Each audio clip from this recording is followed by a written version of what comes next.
So here's my review of The Day the Earth Blew Up. The Day the Earth Blew Up is the first fully animated theatrical movie to come out of the LooneyTunes franchise, not counting all the compilation movies from the 70s and 80s. And in my opinion, I think it's really good.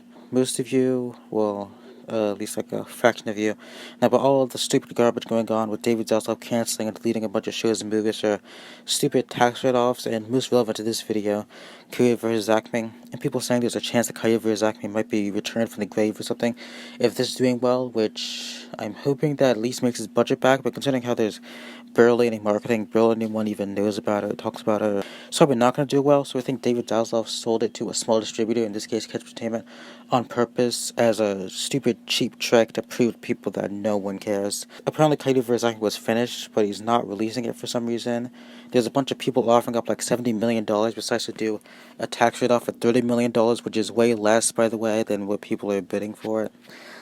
But yeah, thankfully WB was able to sell Day the Earth Blew Up to a small distributor since it was so small in budget compared to Korea vs. Acme. The movie apparently had a budget of $15 million, so hopefully it makes its budget back. Anyway, Ketchup is distributing this in North America, and because of Ketchup's small size, they probably weren't able, slash didn't want to spend too much money on marketing. The best they were able to do was release a couple of trailers and put TV spots on random networks like Nicktoons, Disney XD that no one even watches anyway. It's sad to think that the movie might not do so well in theaters, but it's only a LooneyTunes movie to be over 60% Rotten Tomatoes, which is kind of weird. So hopefully this one can be critically and commercially successful. So I don't really know how it's going to do commercially. On to the actual plot. DaffyDuck and PorkyPig get jobs at the bubblegum factory to fix their child at home, but they uncover a secret alien mind control plot to mind control people with the gum that they're making. It's up to them, along with Petunia Pig, who works as a scientist at the factory, to stop the invaders' evil plot. Whatever. The writers took a pretty decent story and executed it greatly. It also helps that the story actually feels like it fits the LooneyTunes, strikes a perfect balance between being too ridiculous like the live-action animation hybrid ones and being generic and forced like the direct-to-DVD ones. But really, one of the things that surprised me about this movie is how emotional it was. There's an actual emotional core to this movie. That sounds pretty weird and stupid for a LooneyTunes movie, but unlike the awful, unneeded Bugs death scene in the second Space Jam, it does screw in a way that makes sense and correlates with the plot and story and has actual setup and payoff within the story, so you actually feel for the characters. It doesn't feel out of place or ridiculous. Daffy and Porky are both played by Eric Balsey. He does a great job, and they have pretty good character arcs in this. The characterizations from LooneyTunes cartoons, which the crew also worked on, so I guess this is the movie based on that.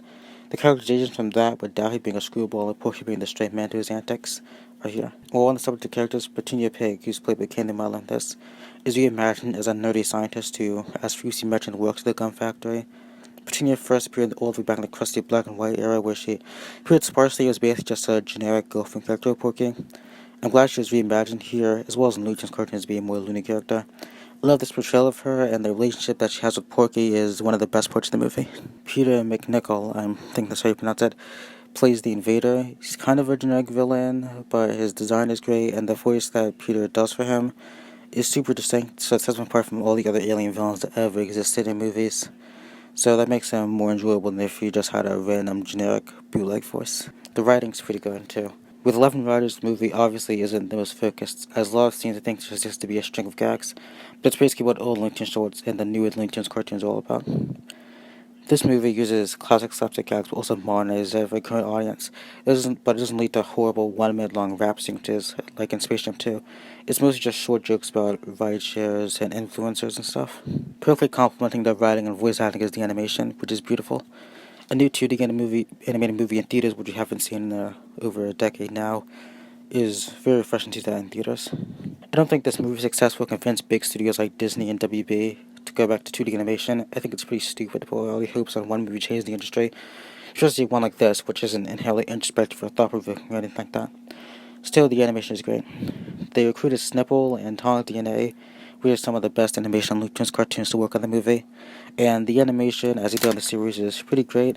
It's bouncy and vibrant, but also isn't too wacky, so it has some kind of groundness and on-moderness to it, so it enhances when the animation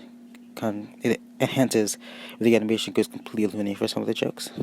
The music by Joshua Mosher, who also composed for the newer Max cartoons, perfectly captures the feel of call stalling while also feeling like a movie-worthy score, which none of the other ones in the LooneyTunes franchise have been able to do as well as this.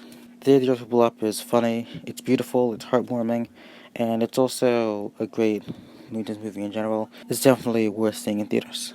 So, slightly related, but all of the Looney Tunes shorts that were on there previously have been taken off Max, which basically just returned the stupid bullshittery about a year ago, or 2 years ago, however long ago.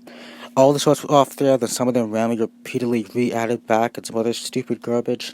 Now all of them are going to be taken off Max, so there's basically no way to watch them outside of on Boomerang or MeTV Tunes. MeTV Tunes is a more viable option because it has the shorts in actual good quality, or at least most of them. Also, it's free, whereas unlike on Boomerang, where you have to pay for the channel, I think. Anyways, the Drift Blow Up is a 9 out of 10. Daffy and Porky both played Brick. Both. Fucking hell.